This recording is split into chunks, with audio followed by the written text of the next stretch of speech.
จังหวัดนครพนมนะคะเพิ่นมีการจัดกิจกรรมที่ชื่อว่าห่อเข่าไปเอาแห้งแบ่งปันสร้างสรรค์สามัคคีวิถีพ่อเพียงนครพนมนะคะเป็นการส่งเสริมเรื่องของการเรียนรู้ตามหลักปรัชญาของเศรษฐกิจพ่อเพียงค่ะ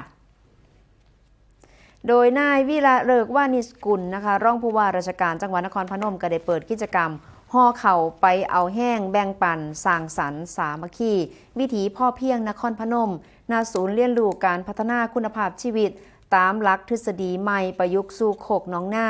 ในพื้นที่แปลงหน้าของนางพิมลพิมพ์การันนะคะ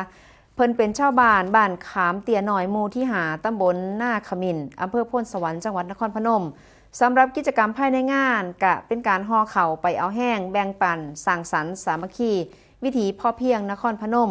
กะจะมีเรื่องของการเสวนาแลกเปลี่ยนเรียนรู้เกี่ยวกับการพัฒนาศูนย์การเรียนรู้โคกน้องหน้าเพื่อขับเคลื่อนการน้อมนำหลักปรัชญาของเศรษฐกิจพ่อเพียงและการหลักทฤษฎีใหม่ที่พระบาทสมเด็จพระบรมชนกาธิเบศรมหาภูมิพลอดุลยเดชมหาราชบรมนาถบพิตรทรงพระราชทานมาเป็นแนวทางในการพัฒนาชุมชนโดยใส่หมู่บ้านเป็นฐานในการเสริมสร้างภูมิคุ้มกันและการศักยภาพในทุกครัวเรือนสามารถที่จะพึ่งพาตนเองได้มีอาชีพมีรายได้และก็มีคุณภาพชีวิตที่มั่นคงผ่านการขยายผลในรูปแบบโคกน้องหน้าที่มุ่งสู่การจัดการพื้นที่เชิงภูมิสังคมไทยและการเตรียมความพร้อมรับมือกับภัยพิบัติในอนาคตนั่นเองค่ะ